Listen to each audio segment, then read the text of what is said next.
Hello everyone, स्वागत है आप सबका हिंदी क्लासेस पर। दोस्तों, आज है 5 अप्रैल 2023 और 5 अप्रैल 2023 का आपका मध्य प्रदेश पटवारी का सेकंड शिफ्ट का एग्जाम हो चुका है। तो आइए सेकंड शिफ्ट में आए हुए सभी प्रश्नों का हम लोग एनालिसिस करते हैं, जिसमें आपका करंट अफेयर है, स्टैटिक जीके है, साइंस है, हिस्ट्री है, कंप्यूटर है और हिंदी के प्रश्न लिए गए हैं। तो चलिए हम इन सभी प्रश्नों का जो है विस्तार पूर्वक डिस्कस करते हैं और इनका सही आंसर देखते हैं। तो देखिए, आपके एग्जाम में जो है आज सेकंड शिफ्ट में एक प्रश्न आया हुआ था, स्लोवेनिया के राष्ट्रपति का क्या नाम है। स्लोवेनिया के राष्ट्रपति का क्या नाम है। देखिए, आपका कोई भी एग्जाम हो और कोई भी एग्जाम आप देने जाएं, उसके पहले आप देख लें कि कौन हाल ही में नए राष्ट्रपति बने हुए हैं। कोई भी आप एग्जाम दें और जरूर चेक करके जाएं कि हाल ही में कौन राष्ट्रपति बने हुए हैं। तो देखिए, उनसे जरूर प्रश्न बनता है। देखिए, यहाँ पर प्रश्न बना हुआ है कि स्लोवेनिया के राष्ट्रपति का क्या नाम है। तो देखिए, हम इसका राइट आंसर देखते हैं। देखिए, स्लोवेनिया की पहली महिला राष्ट्रपति के रूप में, ये स्लोवेनिया की पहली महिला राष्ट्रपति बनी है, इसलिए ये विशेष करके आया हुआ है। नताशा पिर्क मुशर को चुना गया है। किसको चुना गया है? नताशा पिर्क मुखर को। और देखिए आगे, यूरोपियन देश स्लोवेनिया में हाल ही में संपन्न हुए राष्ट्रपति चुनाव में नताशा पिर्क मुशर ने राष्ट्रपति चुनाव के दूसरे दौर में जीत हासिल की और वह अब देश की पहली महिला राष्ट्रपति बनेंगी। दोस्तों, इस प्रश्न का राइट आंसर है आपका नताशा पिर्क मुशर, ये आपका राइट आंसर हो जाएगा। और आप समझिए कि आपके एग्जाम में आया क्यों था, क्योंकि देखिए ये जो है देश की पहली महिला राष्ट्रपति बन रही है स्लोवेनिया की, ठीक है। ये पहली महिला है, इसलिए देखिए इस समय वर्तमान में जितने महिला से संबंधित प्रश्न हैं इनको आप जरूर पढ़ के जाइए। और आप देख सकते हैं नताशा पिर्क मुशर, ये है आपकी नताशा पिर्क मुशर जो हाल ही में स्लोवेनिया की राष्ट्रपति बनी हुई है। तो आपका राइट आंसर हो जाएगा। अब हम नेक्स्ट प्रश्न देखते हैं। अगला प्रश्न आपसे पूछा गया था, अगला प्रश्न था आपका, ऑपरेशन वनीला किस द्वीप से संबंधित है। ऑपरेशन वनीला किस द्वीप से संबंधित है। इस प्रश्न का राइट आंसर था मेडागास्कर से, यानी जिस ऑप्शन में मेडागास्कर दिया है वो आपका राइट आंसर हो जाएगा। देखिए, तीसरा प्रश्न आपको पूछा गया था, अब्दुल्ला यामीन को अभी हाल ही में सजा सुनाई गई, यह किस देश के पूर्व राष्ट्रपति थे। देखिए, फिर से राष्ट्रपति से ही प्रश्न बना है, इसलिए हम बार बार आपसे कह रहे हैं कि अभी जिस भी भैया बहन का एग्जाम नहीं हुआ है, सभी लोग वर्तमान में कौन राष्ट्रपति हैं और इस टाइप के जितने प्रश्न हैं इनको जरूर पढ़ के जाएं, ठीक है। तो देखिए, अब्दुल्ला यामीन को अभी हाल ही में सजा सुनाई गई है, यह किस देश के पूर्व राष्ट्रपति थे। तो इस प्रश्न का आंसर है मालदीव के, ठीक है। मालदीव के पूर्व राष्ट्रपति अब्दुल्ला यामीन को हाल ही में सजा सुनाई गई है, अर्थात ये ऑप्शन आपका राइट हो जाएगा। अब नेक्स्ट प्रश्न हम देखते हैं। अगला प्रश्न आपका पूछा गया था, पीटी ऊषा को हाल ही में किस संघ का अध्यक्ष बनाया गया है। पीटी ऊषा को हाल ही में किस संघ का अध्यक्ष बनाया गया है। तो इस प्रश्न का राइट आंसर क्या हो जाएगा? भारतीय ओलंपिक संघ का। भारतीय ओलंपिक संघ का पीटी ऊषा को हाल ही में नया अध्यक्ष बनाया गया है इस संघ का। अब देखिए, इस प्रश्न को पूछने का दो कारण हो सकता है। पहला तो ये एक लड़की है, हमने आपको पहले बताया महिला से अधिक प्रश्न बन रहे हैं, और दूसरा चार्ज जो है इन्होंने जो है कई बार गोल्ड मेडल भी जीता है। और इनके बारे में थोड़ा देख लिए, यह क्या है, तो यह एक धाविका है, ठीक है। यह पीटी ऊषा एक धाविका है। अब हम नेक्स्ट प्रश्न देखते हैं। अगला प्रश्न आपका पूछा गया था, अगला प्रश्न था आपका, भारत सरकार ने मेडागास्कर के लिए कौन सा ऑपरेशन चलाया। भारत सरकार ने मेडागास्कर के लिए कौन सा ऑपरेशन चलाया था। तो इस प्रश्न का आपका राइट आंसर क्या हो जाएगा? ऑपरेशन वनीला, ठीक है। यही प्रश्न देखिए, इस प्रश्न को एक बार और बताया गया, लेकिन इसी प्रश्न को हमको दूसरी तरह से दिया गया था, किसी भैया बहन ने हमको दिया था, तो हमने इसका भी आपको बता दिया है राइट आंसर। जो आपके प्रश्न में आया था उसका आप राइट आंसर देख सकते हैं। अब देखिए, आपका नेक्स्ट प्रश्न था, नाबार्ड का पूर्ण रूप क्या होता है। नाबार्ड का पूर्ण रूप क्या होता है। तो इस प्रश्न का राइट आंसर है national bank for agriculture and rural development होता है। National bank for agriculture and rural development होता है। अब देखते हैं हम नाबार्ड की स्थापना कब की गई थी। तो सन 1982 ईस्वी में, ठीक है। नाबार्ड की स्थापना सन 1982 ईस्वी में की गई थी, जो कि एक बैंक है। और नेक्स्ट देखिए, इसका मुख्यालय क्या है, तो मुंबई है। नाबार्ड का मुख्यालय कहाँ पर है? मुंबई में। और यदि आपसे पूछा जाए कि नाबार्ड के वर्तमान अध्यक्ष कौन है, तो इस प्रश्न का राइट आंसर है श्री साजी केवी हैं। नाबार्ड के वर्तमान में अध्यक्ष कौन है? श्री साजी केवी हैं। अब हम नेक्स्ट प्रश्न देखते हैं। अगला प्रश्न आपका देखिए, एक फुल फॉर्म आपसे पूछा गया था, एसबीयू का फुल फॉर्म क्या होता है, ठीक है। एसबीयू का फुल फॉर्म क्या होता है, तो इसका फुल फॉर्म देखिए, और उसको देखने से पहले आप इसको समझिए ये है क्या, तब आप प्रश्न को आसानी से समझ जाएंगे। एसबीयू क्या है, तो देखिए, एक बड़े संगठन का एक स्वतंत्र विभाग या उप इकाई है जो पूरी तरह कार्यात्मक है और लक्ष्य बाजार पर केंद्रित है। इसका अपना मिशन, दृष्टि, दिशा, उद्देश्य और सहायक कार्य है। तो अब इस प्रश्न का राइट आंसर देखिए, एसयूबी का फुल फॉर्म होता है strategic business unit, strategic business unit SUB का फुल फॉर्म होता है। अब हम नेक्स्ट प्रश्न देखते हैं। देखिए अगला प्रश्न आपका आया हुआ था कि सूचना का अधिकार किस अनुच्छेद से संबंधित है। सूचना का अधिकार किस अनुच्छेद से संबंधित है। इस प्रश्न का राइट आंसर है अनुच्छेद 19 से, यानी अनुच्छेद 19 आपका राइट आंसर हो जाएगा। अब देखिए नेक्स्ट प्रश्न इसी से पूछा गया है कि सूचना का अधिकार कब आया। देखिए हमको दोनों प्रश्न मिला है किसी भैया बहन द्वारा कि सूचना का अधिकार कब आया, तो इस प्रश्न का राइट आंसर है सन 2005 में। सूचना का अधिकार सन 2005 में आया था। और जितने भी भैया बहन इस वीडियो को देख रहे हैं, आप सबसे रिक्वेस्ट है कि हमने कई प्रश्नों को यहाँ पर भी जो है कई प्रश्नों का एनालिसिस करा है, हमको कई प्रश्न मिले हैं।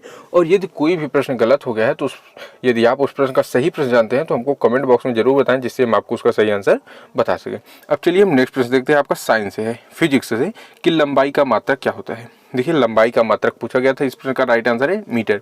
देखिए इसको तो सब सही करके आएंगे, लेकिन आप जानकारी के लिए थोड़ा सा और देखिए CGS प्रणाली में सेंटीमीटर, ग्राम और सेकंड, लंबाई का मात्रक जो है CGS प्रणाली में पूछा जाता है तो सेंटीमीटर, ग्राम, सेकंड। और ये PS प्रणाली में होता है फुट, पाउंड एंड सेकंड। और MKS प्रणाली में होता है मीटर, किलोग्राम प्रति सेकंड। ठीक है, मीटर, किलोग्राम और सेकंड, ये लंबाई के तीनों प्रणाली में मात्रक बताएंगे। ये हम आपकी जानकारी के लिए आपको बताते हैं। नेक्स्ट एग्जाम देंगे या कोई भी एग्जाम देंगे तो आपको वहाँ पर प्रॉब्लम नहीं होगी। अब देखिए नेक्स्ट आपसे प्रश्न पूछा गया था, पारसेक किसकी इकाई होती है। तो देखिए इसको सभी जानते होंगे, पारसेक दूरी की इकाई है।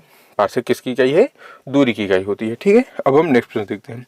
अगला प्रश्न आपको दिया गया था कि इंद्रधनुष किस प्रभाव की वजह से बनता है। देखिए ये नहीं पूछा गया था कि इंद्रधनुष कैसे बनता है, पूछा गया था किस प्रभाव से बनता है। तो देखिए इसका राइट आंसर हम आपको बताते हैं, या तो आपका ऑप्शन होगा अपवर्तन या विक्षेपण या फिर पूर्ण आंतरिक परावर्तन। इंद्रधनुष किस प्रभाव की वजह से बनता है, या अपवर्तन होगा या विक्षेपण या पूर्ण आंतरिक परावर्तन। इन्हीं तीन में से कोई एक आपके ऑप्शन में जरूर दिया गया होगा। और जहां तक संभावना है अवक्षेपण और विक्षेपण, अपवर्तन और विक्षेपण अधिक दिए गए होंगे, तो इन्हीं तीनों में से जो भी एक दिया गया था वो आपका राइट आंसर हो जाएगा। ठीक है, क्योंकि यहाँ पर प्रभाव की वजह पूछ रहा है, तो या तो अपवर्तन या फिर विक्षेपण हो सकता है। अब हम नेक्स्ट प्रश्न देखते हैं। देखिए अगला प्रश्न, जल का pH मान कितना होता है। तो हमें आशा है कि ये जितने भी भैया बहन एग्जाम देके आए हैं सभी लोग सही किए होंगे, 7 होता है। जल का pH मान 7 होता है। अब देख लीजिए, आप थोड़ा सा 1 मिनट समझिए कि अम्ल का pH मान जो होता है 7 से कम होता है, और क्षार का pH मान 7 से अधिक होता है, और जो उदासीन होते हैं उनका pH मान 7 होता है। तो जल हमारा क्या हो जाएगा, उदासीन हो जाएगा। ठीक है, अब हम नेक्स्ट प्रश्न देखते हैं। आपका देखिए अगला प्रश्न आया हुआ था, क्लोरीन का परमाणु क्रमांक कितना है। ये देखिए केमिस्ट्री से प्रश्न है, तो ये सभी का सही होगा। क्लोरीन का परमाणु क्रमांक 17 होता है। ठीक है, यानी जिस ऑप्शन में 17 था वो आपका राइट आंसर है। नेक्स्ट प्रश्न देखिए, चाक का रासायनिक सूत्र क्या है। चाक यानी जिससे लिखा जाता है। ठीक है, व्हाइट बोर्ड पर या फिर ग्रीन बोर्ड पर जिससे लिखा जाता है या ब्लैक बोर्ड पर, तो वही है चाक। चाक का रासायनिक सूत्र क्या है, तो CaCO3 होता है। ठीक है, जिस ऑप्शन में CaCO3 है वो आपका राइट आंसर हो जाएगा। नेक्स्ट प्रश्न देखिए, सबसे अच्छा कोयला कौन सा, सबसे अच्छा कोयला कौन सा है। तो देखिए इस प्रश्न का राइट आंसर है एंथ्रेसाइट। एंथ्रेसाइट आपका सबसे अच्छा कोयला माना जाता है। अब चलिए हम नेक्स्ट प्रश्न देखते हैं बायोलॉजी से।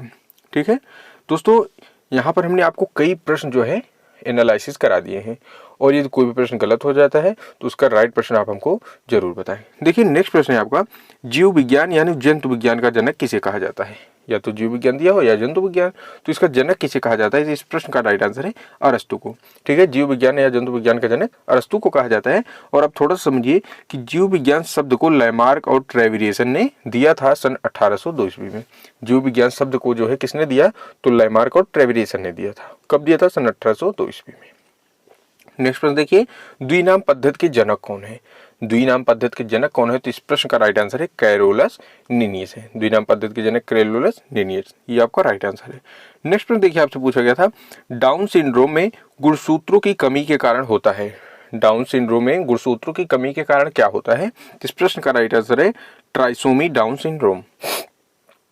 आपके ऑप्शन में दिया गया था ट्राइसोमी डाउन सिंड्रोम। दोस्तों इस प्रश्न में हमको थोड़ा सा डाउट है, यदि आपको इसका सही प्रश्न पता हो तो आप हमें जरूर बताएं क्या ये प्रश्न सही है या गलत है। और अब हम नेक्स्ट प्रश्न देखते हैं। अगला प्रश्न है आपका, डार्विन द्वारा रचित पुस्तक का क्या नाम है। आपके प्रश्न में शायद ये भी पूछा गया था कि डार्विन के द्वारा रचित पुस्तक का नाम, तो इस प्रश्न का राइट आंसर था on the original of species. On the original of species Darwin के द्वारा लिखित पुस्तक है, और इसमें डार्विन ने विकासवाद के विचार का वर्णन किया है। ठीक है, तो ये आपका राइट आंसर हो जाएगा on the origin of species. अब देखिए नेक्स्ट हम हिंदी से प्रश्न देखते हैं। देखिए हिंदी से प्रश्न आपका पूछा गया था, और हम कह सकते हैं कि थोड़ा जो है डीप में पूछा गया है, कह सकते हैं आज के प्रश्नों को थोड़ा डीप में पूछा गया है, क्योंकि कल आपका एग्जाम हुआ नहीं था और आज देखिए एक दिन में कितना पैटर्न चेंज हुआ है। देखिए दोहा और रोला से मिलकर कौन सा छंद बनता है, यानी जब दोहा और रोला को मिला देंगे तब कौन सा छंद बनेगा। इस प्रश्न का राइट आंसर है कुंडलिया। ठीक है, कुंडलिया का राइट आंसर होगा। और वीडियो को स्किप किए बिना आप थोड़ा सा समझ के जाइए, आपके लिए ज़्यादा इंपॉर्टेंट है। देखिए इस छंद के 6 चरण होते हैं तथा प्रत्येक चरण में 24 मात्राएं होती हैं और इसे ये भी कह सकते हैं कि कुंडलिया का पहले 2 चरण दोहा तथा शेष 4 चरण रोला होता है। देखिए आप ये भी कह सकते हैं कुंडलिया के पहले 2 में दोहा, शेष 4 में रोला होता है। तो देखिए एक हमने उदाहरण आपके समझाने के लिए लिया है कि सावन वर्षा जोर से प्रमुदित हुआ किसान और लगा रोपने खेत में आशाओं के धान। अब देखिए ये दोनों जो हो गए आपके दोहा हैं। अब जो ये 4 हैं आपके, ये क्या हैं आपके रोला हो जाएंगे। ठीक है, ये दोनों आपके क्या थे, दोहा थे। अब देखिए 4 क्या है, आशाओं के धान मधुर स्वस्थ कोयले बोले, लिए प्रेम संदेश मेघ सावन के डोले, और ठकुरेला कविराज लगा, लगा सबको मनवा मन, मन में भरे उमंग झूमता गावता शामन। तो ये आपका हमने ऑप्शन आपको समझाने के लिए रख दिया था। अब हम नेक्स्ट प्रश्न देखते हैं। आपका देखिए अगला प्रश्न क्या हुआ था, कनक कनकते सौगुनी और मादकता अधिका, या खाए बौराय जगवा पाए बौराय। तो देखिए इसमें पूछा गया था कि कनक कनकते सौगुनी में कौन सा अलंकार है। तो देखिए इस प्रश्न का राइट आंसर है यमक अलंकार है। कनक कनकते सौगुनी में यमक अलंकार होता है। अर्थात देखिए इसको थोड़ा सा समझ जाइए, जहाँ किसी भी पंक्ति में एक ही शब्द का 2 बार प्रयोग किया गया है, जैसे कनक और कनक, ठीक है, 2 बार प्रयोग हुआ है और दोनों के अर्थ अलग अलग हों। यहाँ कनक का अर्थ 2 बार प्रयोग हुआ है, प्रथम कनक का अर्थ है सोना और दूसरे कनक का अर्थ है धतूरा। यानी कनक कनकते सौगुनी मादकता अधिका, या खाए बौराय जगवा पाओ बौराय। यानी जब एक होता है, एक का अर्थ है भांग, ठीक है, उसको खाने से आदमी बौरा जाता है, और दूसरा है सोना, यदि किसी को सोना बहुत अधिक प्राप्त हो जाए तब भी वह बौरा जाता है। तो अर्थात ये आपका राइट आंसर है यमक अलंकार। नेक्स्ट प्रश्न देखिए, आपका एक आया था वर्तनी को शुद्ध करने के लिए। ठीक है, द्वारिका दिया था, द्वारिका को वर्तनी में शुद्ध कीजिए। तो उस प्रश्न का राइट आंसर था द्वारका। द्वारका आपका 100% सही है। द्वारिका को वर्तनी शुद्ध कीजिए। तो देखिए द्वारका ऐसा लिखा जाएगा, ये आपके ऑप्शन में दिया गया था और यही आपका राइट आंसर होगा। नेक्स्ट प्रश्न कंप्यूटर का है, control plus alt plus F9 से क्या होता है। ठीक है, तो देखिए control plus alt plus F9 जो है ये सभी खुली कार्य पुस्तिकाओं में सभी कार्य पत्रकों की गणना करता है। सभी खुली कार्य पुस्तिकाओं में सभी कार्य पत्रकों की गणना करता है। और देखिए इसी प्रश्न को आपको किसी भैया ने दूसरे तरीके से बताया था कि शिफ्ट प्लस 9 का उपयोग क्या है। शिफ्ट प्लस 9 के उपयोग से क्या होता है, तो विंडो में आखिरी टैब पर जाने के लिए शिफ्ट प्लस 9 का उपयोग करते हैं।